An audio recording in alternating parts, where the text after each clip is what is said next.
Rain fell in a thin, endless veil over Kirillith 9, seeping into every crack of the collapsed trade district. The streets smelled of iron and rot, stagnant water pooling around broken crates, half-sunken stalls, and neon signs that flickered like the heartbeat of a dying city. Buzzing light sputtered against walls streaked with rust.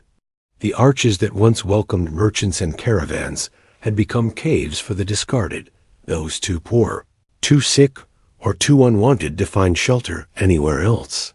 Under one of those arches, curled on cold stone slick with rain, Serene endured her 16th night. Her ceremonial wrap had once carried her family's mark, violet fabric worn in protests and songs. Now it clung to her body in shredded tatters, torn by hands that had shoved her aside in alleys, tugged at her clothes for amusement. The bandeau across her chest was frayed and useless against the damp. The jagged skirt wrapped her hips in strips, revealing more than it hid. She drew her legs tight to her chest every night, arms wrapped around her knees, but the rain made fabric and skin one, exposing every shiver, every tremor. Hunger hollowed her face. Her golden eyes, once proud, had dulled to a weary flicker dot at first. She had waited for them. Her kin, the ones who left her behind after a barter, had gone wrong. They had said nothing, only turned their backs. But she believed they would realize their mistake, that someone would come searching. On the third night, she knew no one would.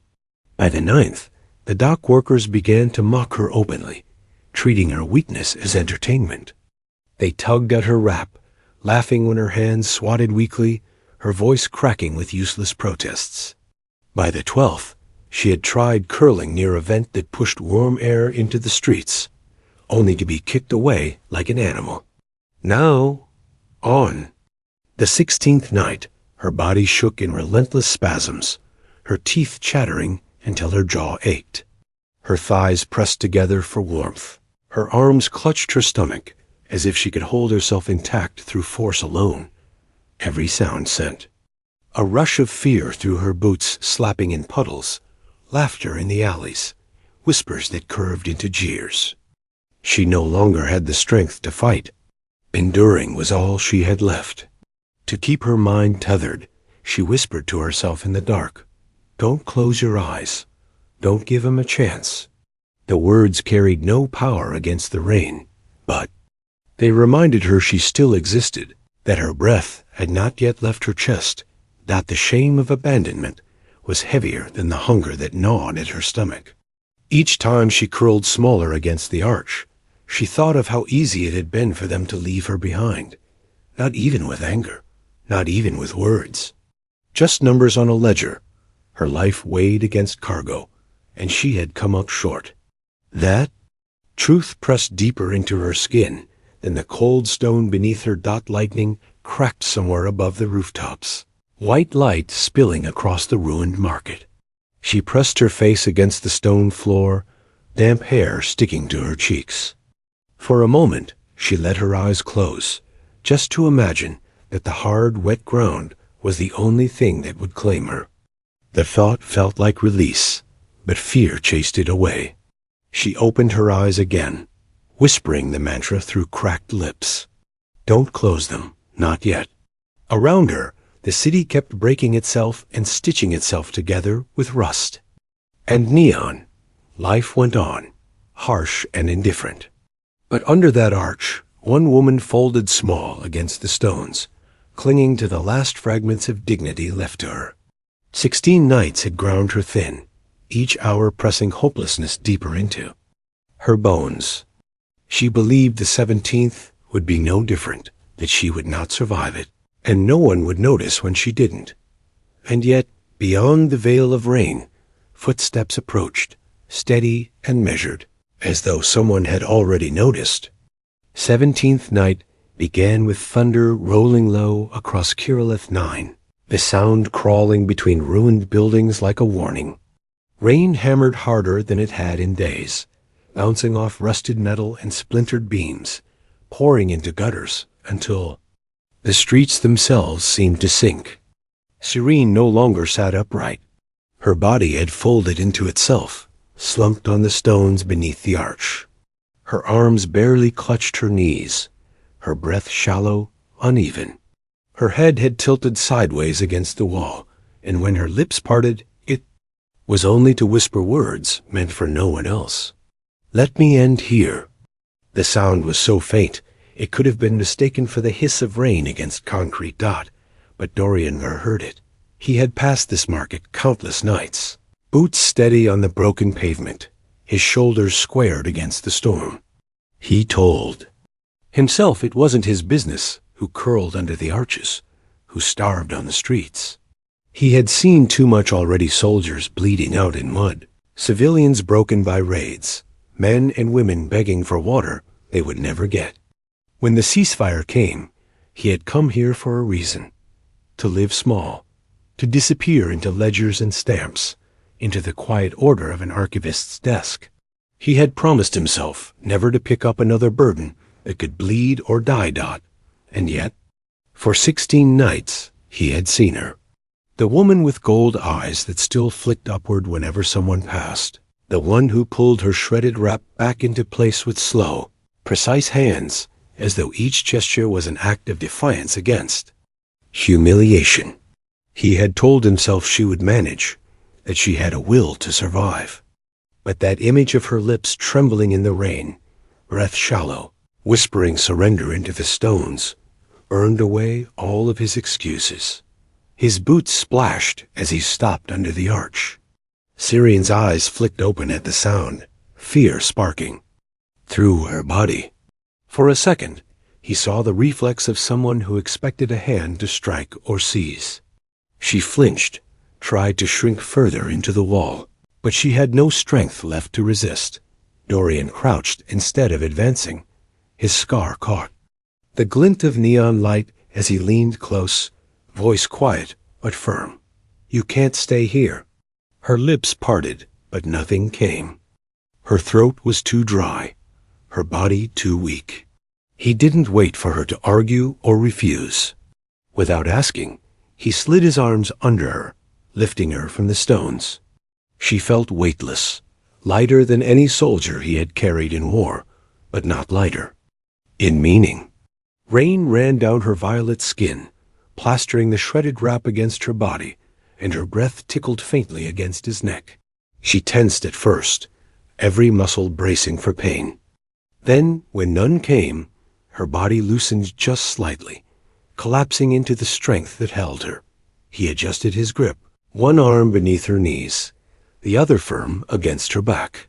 He could feel the sharp ridges of her ribs through the soaked fabric, could smell the faint rot of the market clinging to her hair.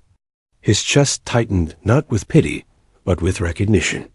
This was what happened when a city forgot someone. This was what happened when numbers replaced names. The stairwell to his quarters was narrow, the steps slick with rain. He shouldered his way upward, her body pressed close, every footstep deliberate. Each creak of wood under his boots seemed to echo louder than the storm outside. She shifted once in his arms, golden eyes half-lidded, but searching his face. He looked down only, long enough to meet her gaze. He said nothing. Words would have felt like promises, and promises were lines he had not crossed in years. At his door, he pressed her higher against his chest, freeing one hand long enough to slide the lock. The door opened with a dull scrape, releasing the scent of old paper, lamp oil, and the faint hum of a heater left on low. The space was small, plain, but dry, orderly, a place built for solitude. Tonight, solitude ended.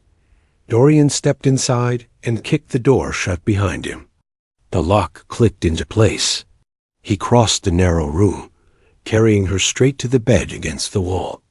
The mattress sagged beneath her weight as he lowered her down with a care that felt foreign to his own hands. She gasped softly as the fabric took her body, the sound fragile, like relief mixed with disbelief.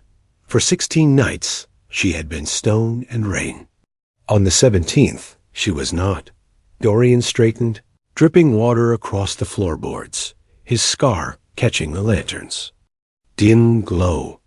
He looked at her once, pale violet skin trembling under the blanket he pulled across her legs, golden eyes watching his every movement with suspicion and need. He knew what she saw when she looked at him. A stranger, scarred, broad-shouldered, capable of harm. Not what he saw was different. He saw someone who had survived 16 nights on hard stone without surrendering her dignity. Even as the world stripped everything else away, he turned toward the table, reaching for the jug of water. His voice, when it came, was steady, practical, without demand. First, we get you warm. Then, we get you fed. For the first time in 16 nights, Cyrene felt something shift inside her chest. It wasn't trust. Not yet. But it was a pause. In despair space, where trust might one day live. The lantern's glow filled the narrow room with a soft gold that the storm outside could not reach. Cyrene lay on the mattress, her body sinking into the unfamiliar give of cloth and padding, muscles trembling as if they refused to believe the stones were gone. She clutched the blanket he had pulled over her lap, fingers tight against the course. Weave, every sound the heater's low hum, the clink of ceramic as Dorian filled a cup felt too sharp, too deliberate. It had been so long since she had been anywhere safe that even safety sounded like a trap. Dorian moved with the discipline of a man trained to do small tasks in the dark. His scarred profile caught the lantern's edge as he tore open a packet of salts, poured them into the cup, swirled until the water clouded faintly, then crouched. By the bed, he held the rim to her lips without forcing it closer. "Drink?" he said. Her eyes narrowed. The last time a man had pressed a cup to her, it had come with demands. Knees on stone, payment she couldn't afford. She turned her head away, the gesture sharp even though her body sagged. "It's just water," Dorian said, voice steady. "Sip. Too much at once will make you sick." The words had no softness, but there was no bargain in them either. Caution. Warred with thirst. Her lips parted. The first swallow hit her throat like fire. Salt stung her tongue. Heat spread down into her stomach, and she braced for the cramp that usually followed stolen food. It didn't come. She swallowed again. Slower. His hand holding the cup did not tremble, did not edge closer. It simply waited. When she had taken enough, he pulled it back. "That's enough for now." He touched 2 fingers to her wrist. The warmth of his skin startled her, steady against her pulse. He counted quietly under his breath, eyes on the hollow of her throat, rather than her face. She stiffened at the intimacy of the contact, but said nothing. His frown deepened slightly. "Fever," he murmured. "Not high. Exposure, dehydration.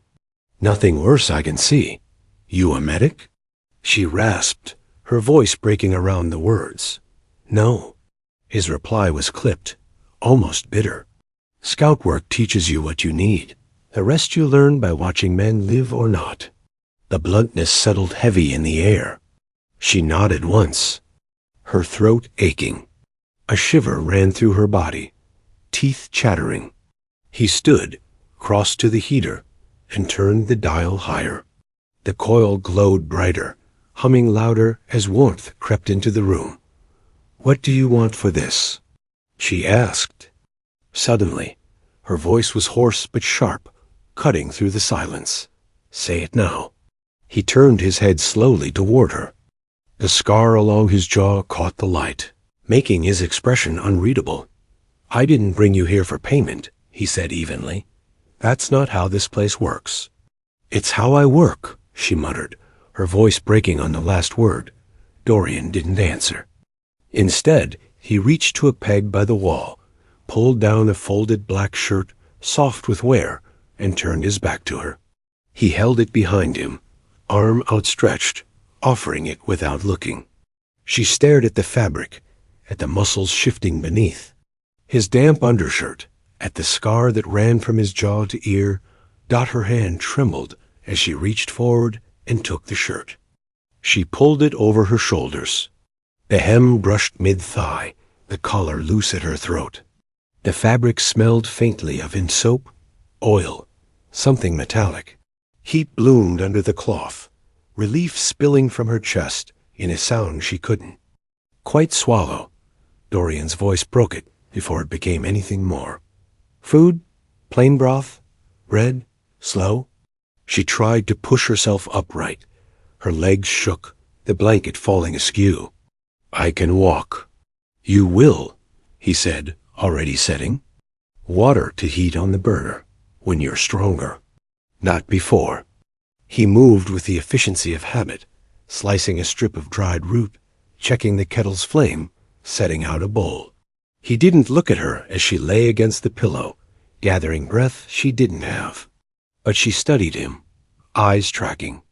Every line of his body, the way his shoulders eased slightly now that she was off the stones. He carried himself like a man who had locked away hunger of every kind. And yet she caught it once, the flicker of his gaze when her borrowed shirt fell open at the collar. He looked away fast, jaw tightening, routine pulling him back. Searing. Noticed, she filed it away. Men lied with promises. This one lied with discipline, and that was different. Her thoughts began to settle, drawn into order by the four walls, the steady hum of the heater, a smell of broth rising. For 16 nights, she had survived by cataloging every risk, the angle of a doorway, the shift of boots in water, the gleam of teeth in laughter. Here she found only paper, a ledger stamp, a chair, no ropes, no quiet signal on the wall to call another man. She checked the lock again. It held. She checked him again. He matched the lock plane, solid, unyielding. When he turned with the steaming bowl, she felt something shift beneath her ribs. Not trust, not yet. But the space where trust might grow, if she lived long enough to let it. Morning crept into Kirilleth. 9 with no mercy. The storm had thinned, but the rain still bled down the walls in narrow rivers, dripping through broken gutters and pooling in the streets. Searing woke with a start, her body jolting upright as if expecting the sting of stone. Beneath her spine. Instead, she felt fabric under her shoulder, the weight of a blanket pressed across her stomach. For a moment, she panicked comfort had always been followed by punishment. She clutched the blanket tight, golden eyes darting across the room. The chair by the heater was occupied. Dorian sat in it, boots stretched to the floor, arms crossed, head tilted back. His eyes were closed, but not deeply. His breathing was too steady, too controlled, the rhythm of a man who refused real sleep. She stared at him, trying to decipher the shape of his presence. He hadn't touched her in the night, hadn't tried to climb into the bed he had given her. He had simply sat, rigid as a guard post, waiting for morning. You stayed awake, she whispered, testing the silence. I don't trust strangers in my room, he said without opening his eyes. His voice was rough with fatigue but steady, closer to relief than command. And I didn't want you choking in your sleep. The honesty cut deeper than kindness. Would have. Serene pulled the blanket closer, her fingers brushing the collar of his shirt she still wore. It smelled faintly of him, of something stable. That unsettled her more than the cold stones ever had. Dorian rose, joints stiff, and crossed to the basin. He emptied the dirty water she had used to wash the night before, refilled it, and set it back in place. His movements were precise, habitual, as though his survival depended on routine. She noticed how he checked the lock twice before moving on. You're waiting for me to run, she said flatly. I'm waiting to see what you'll do, he replied, eyes flicking to hers, calm but sharp. You're not a prisoner here. Her throat tightened. Why not? Why wasn't she chained? Why wasn't she threatened? That was how the world worked. If I walk out that door, she asked, voice brittle, What happens to me? You? Go back to stone, he said simply. I won't follow. I won't stop you. I also won't find you again. The weight of his words pressed against her chest. They weren't a threat, not even a warning, just fact. He had given her one chance. If she threw it away, there would be no second.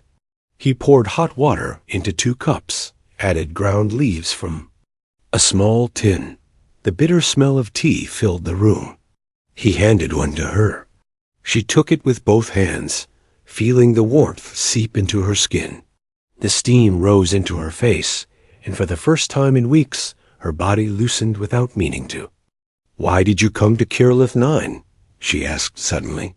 Her voice was low, but the question hung heavy in the room. A man like him, scarred and broad-shouldered, didn't belong in this ruin unless he had chosen exile. He sat back down, tea in hand, his eyes fixed on the surface of the cup. I left the scouts after the ceasefires. My unit didn't come back. Whole. I wanted a place where decisions weren't about killing.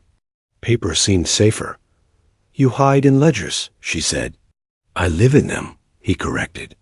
Hiding means you're waiting to be found. The answer unsettled her.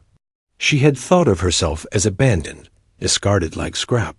But his words suggested something else, that you could choose a smaller life, build walls of routine, without waiting for someone to reclaim you. The thought twisted something inside her chest. And you? He asked quietly. Why here, Sirene? This city's no place for someone like you. Her jaw tightened. She stared at the steam rising from her cup, fingers clutching it tight. Because they thought it was easier to lose me here than to carry me home.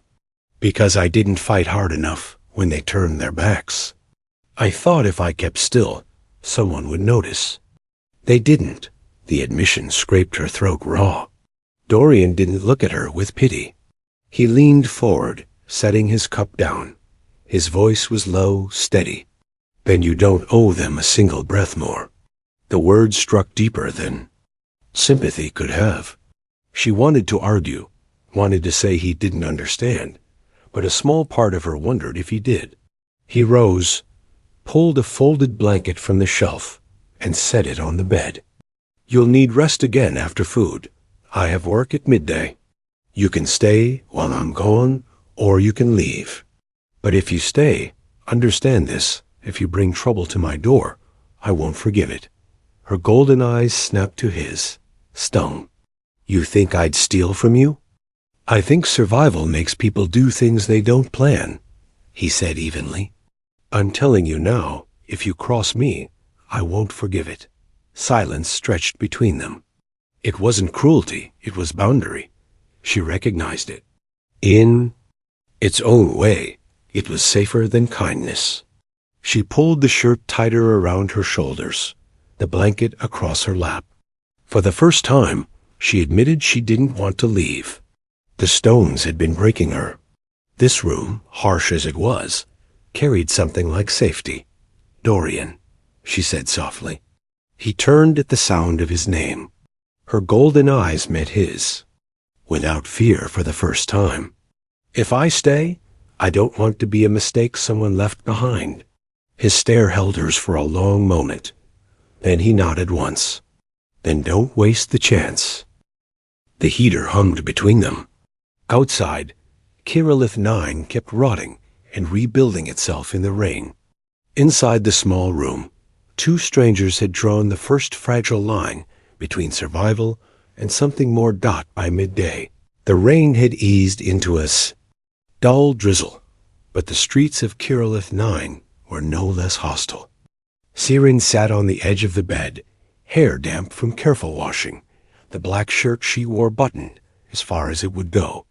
The blanket still pooled in her lap, but she didn't cling to it the way she had the night before. Her golden eyes tracked Dorian as he strapped his satchel across his shoulder, each motion precise, deliberate. He moved like a man who trusted no step, unless he had rehearsed it 100 times. You'll be gone half the day? She asked, her voice rough but steadier now. He nodded. Archive duty. If you stay, lock the door behind me. Don't open it for anyone. She stared at him as if weighing the shape of the rule. You trust me with your room? I trust you want to live, he said. If I'm wrong, I'll know when I come back. He placed the key on the table and left without another word. The lock clicked behind him, and silence swallowed the room. Siren sat for a long while, staring at the key, glinting faintly in the lantern light. Her first instinct was suspicion. Why leave it so easily within her reach? Was it a trap? A test? She picked it up, cold metal heavy in her hand, turned it over, pressed it flat against her palm. She could walk out, vanish into the market with his shirt, the blanket, maybe even the food he had left. But where would she go? To the stones again? To another man's door? Another round of mocking laughter? The thought churned in her stomach. Like rot, when she glanced out through a crack in the shutters, her heart clenched. The arch where she had spent 16 nights was already occupied by another body, curled small against the rain, a stranger forgotten in the same posture she had once claimed. She closed the shutters tight, stepped back, and leaned against the wall, trembling. The world had already replaced her dot by the time Dorian returned, footsteps heavy in the stairwell. She had not run. She sat by the basin, combing the tangles from her hair with her fingers. When the door opened, her chest tightened, as if bracing for betrayal, for another man to walk in, for Dorian to return with someone else, proving her a fool. But it was only him. His coat was damp, his scar dark under the lantern. His eyes flicked, once to the key on the table, then back to her. He didn't ask what she had done with it. He didn't need to. You stayed, he said, voice even, almost an acknowledgement. She lifted her chin, though tension still gripped her throat. There was nowhere better to go. That's enough reason, he replied, setting his satchel down. He unpacked quietly grain wrapped in paper, a small tin of cured meat, onions, a comb still sealed in brown paper. The smell of stew soon filled the room as he worked over the burner. Siren moved carefully around him, setting bowls on the table, folding the towel by the basin, small tasks that matched his order. He noticed, but said nothing. When he offered her the comb, she stared at it, then at him. You told someone you needed this. I told him I needed a comb, Dorian said dryly. He drew his own story. And what story was that? That I finally grew a life, he said. The words were flat, but they carried weight. The stew thickened, rich with onion and meat. He ladled it into bowls, setting hers first. She waited, until he sat, then ate slowly, savoring each bite as if afraid the food might vanish. Gratitude stung harder than hunger had. Socks, broth, a comb, these things should not have felt like rescues. But they did. Afterward, when the bowls were rinsed and set aside, she found herself speaking without meaning to. You were right, she murmured. I didn't really want to die on the stones. I just wanted someone to tell me I wasn't something you throw away. Dorian met her gaze, steady as stone. I'm not interested in trash, he said. I keep what I bring inside. Her breath hitched. Simple words, but they landed like a vow. She studied the scar that traced his jaw, the restraint in his shoulders, the tired resolve in his eyes. For 16 nights, she had believed she was nothing but a mistake left behind. Now, across the table, a man spoke of keeping her, not as barter, not as pity, but as choice. Outside, the stairwell creaked with a neighbor's footsteps. Voices rose and faded. The market still rotted below. But within the small room, the stones were no longer her world. Survival had become something else, something she wasn't ready to name, but couldn't deny. Dorian sat back, tea untouched in his hand, eyes on her without staring. Siren pulled the shirt tighter across her frame, not to hide, but to hold. Onto the heat it carried. She looked at him again and saw not just the man who had lifted her from the stones, but the line he had drawn with discipline. A line that, for the first time, she thought she might want to cross on her terms. And in that moment, she understood what he had given her. Not safety, not even food or shelter. He had given her the right to choose again. The storm had blown itself out by the time night returned. The streets outside hissed with runoff, gutters still spilling over, but the steady hammer of rain was gone. Inside Dorian's room, the air had turned warm and heavy, with the smell of stew still clinging to the walls. The lantern burned low. On the table, casting light over the ledger stacks, the basin, the bed where Cyrene sat with her legs, drawn close under the blanket. Dorian moved through the space with the same calm precision she had begun to recognize as his armor. He checked the heater, the window latch, the lock always twice. Then he rolled his sleeves up to the forearms, scar tissue and pale lines revealed in the amber glow. Old cuts, healed but remembered. She studied them with the same attention. She had given to the exits. What gave you that one? She asked, pointing faintly to a long pale line across his arm. He didn't pause in his routine. Metal sheet in a storm, order camp, bad tie on a tarp. I bled a lot and learned to tie better. Her lips twitched, not a smile but close to it. Not a hero's scar. No, he said. Just a man's mistake? She nodded once. She preferred that answer. Heroes always left people behind with speeches. Men who remembered mistakes made fewer new ones. Silence thickened, but it wasn't the dangerous kind anymore. It pressed like weight between them, warm and charged. He sat in the chair, arms folded across his chest, watching her comb slow, careful strokes through her damp hair. Each pull drew water away, untangling strands that had clung like ropes. She wasn't doing it for him. He could see that. She was claiming herself back, inch by inch, after weeks of rot and stone. Still, he couldn't stop watching. You keep looking, she said quietly, not accusing, just naming. Yes, he admitted. He didn't bother to pretend. And what do you see? He hesitated, jaw working. A woman who lasted 16 nights on stone without breaking. A woman who deserves better than being forgotten in an arch. Heat burned under her skin. The words weren't flattery. They were plain, blunt, the kind that left no room for denial. She set the comb down, the black shirt loose around her frame, collar sliding open at her throat. You want me, she said. Not a question, yes. His voice was steady, though the word carried weight that trembled under the surface. But you haven't touched me, she pressed. I won't take you like a reward for soup, he said. His gaze stayed locked on hers, iron and unyielding. If you touch me, it will be because you want me warm, fed, awake. And because you want me tomorrow, not just tonight. Her chest tightened, breath catching between relief and something sharper. She rose slowly, bare feet whispering against the wood floor.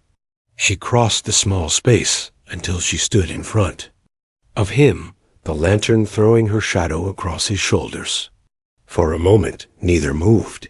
Then she placed her hand flat against his chest, feeling the heat beneath his shirt, the steady thrum of his heart.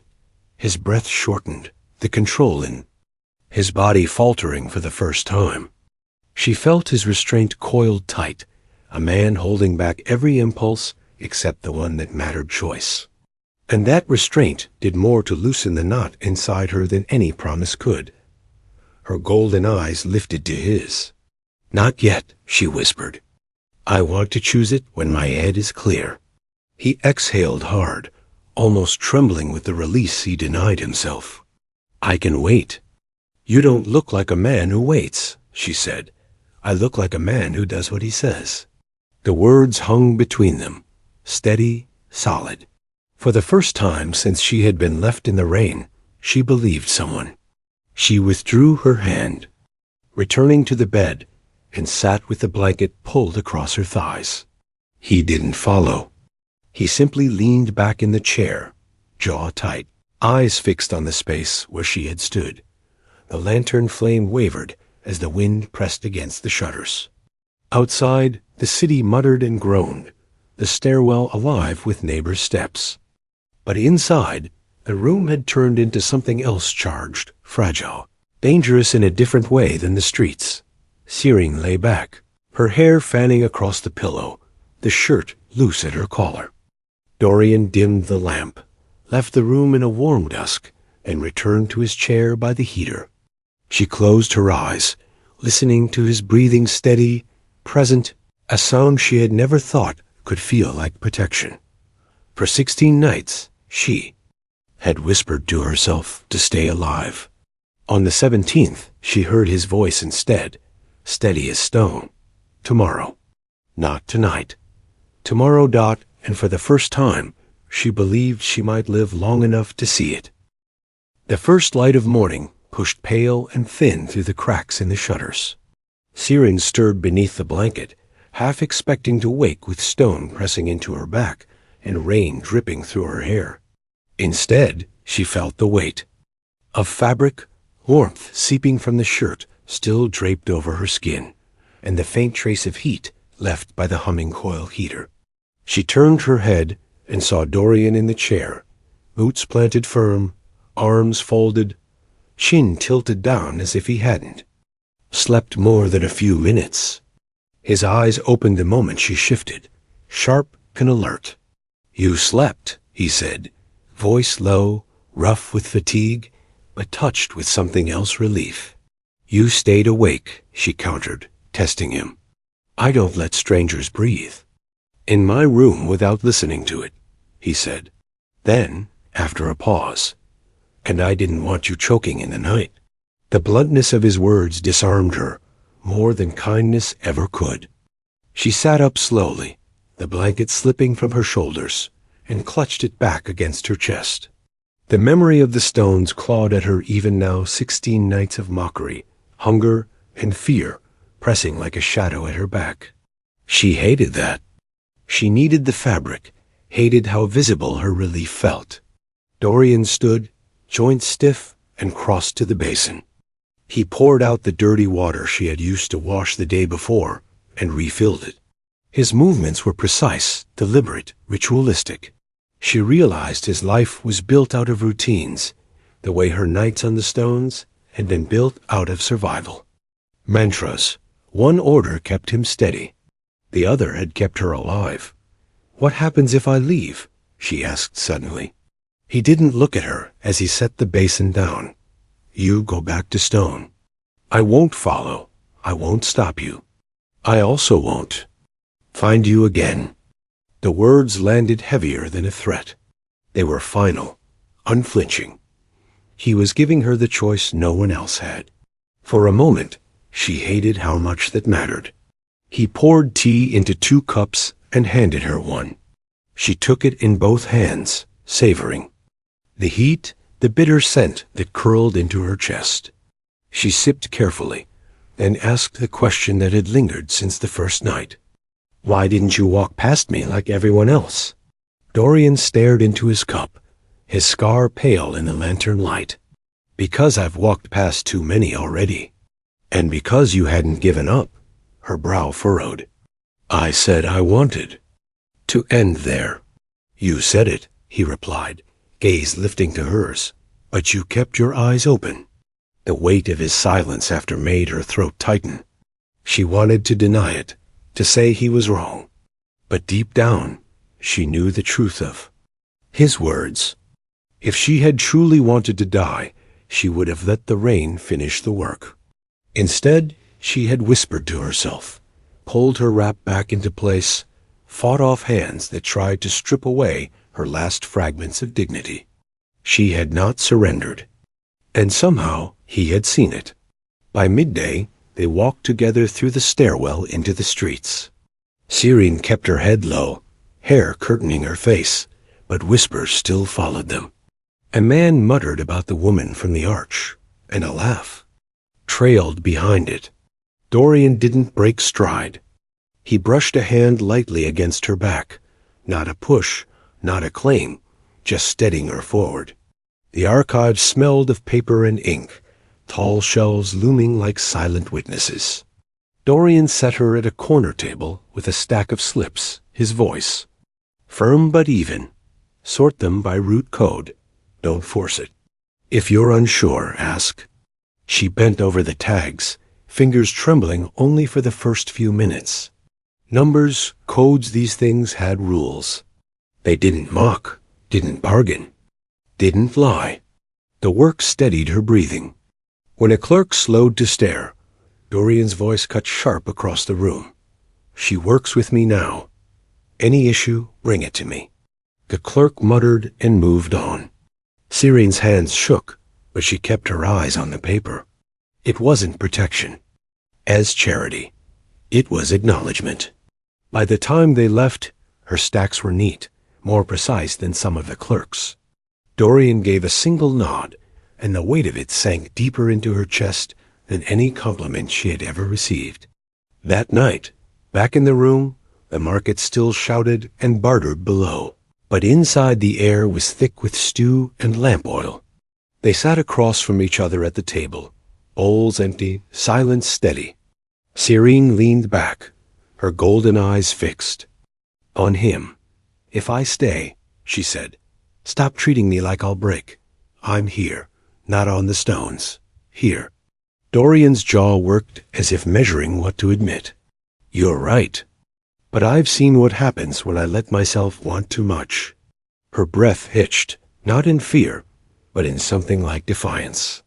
She rose, bare feet whispering against the boards, and set his hand flat against her side, over the shirt, above. The faint luminous line of her ribs. Her voice was low but firm. You didn't bring me here to use me. You brought me here to keep me alive. That's why I trust you enough to want this. His exhale shook, restraint trembling at its edges.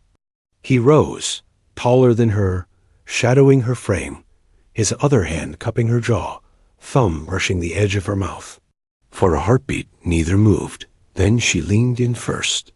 The kiss was slow, deliberate, nothing born of barter or desperation choice, clear and steady. Her body pressed into his, warm against solid, the shirt slipping at her collar to bare her shoulder. His hand settled at her waist, firm but steady, anchoring her. She didn't tense. She let herself lean, let herself be held. The stones could not claim her anymore. When they broke apart, her forehead rested against his chest, the rhythm of his heart steady under her palm. Don't send me away, she whispered. You're not leaving, he said, voice certain. Not unless you choose to walk out. And if you stay, it's not as a guest. It's with me. Tears pricked her eyes. She had been abandoned, mocked, left to rot in the rain. Now a man spoke of permanence, of choice. She nodded once, unable to form more words. That night they shared the bed. Not as strangers, not as barter, but as two who had survived the worst of Kirillith 9 and found in each other a reason to stay upright. The heater hummed softly, the lamp burned low, and outside the city kept breaking itself apart. Inside, 4. The first time, Sirene no longer whispered to herself to endure. She had someone else's breath beside her, and the stones were nothing but memory.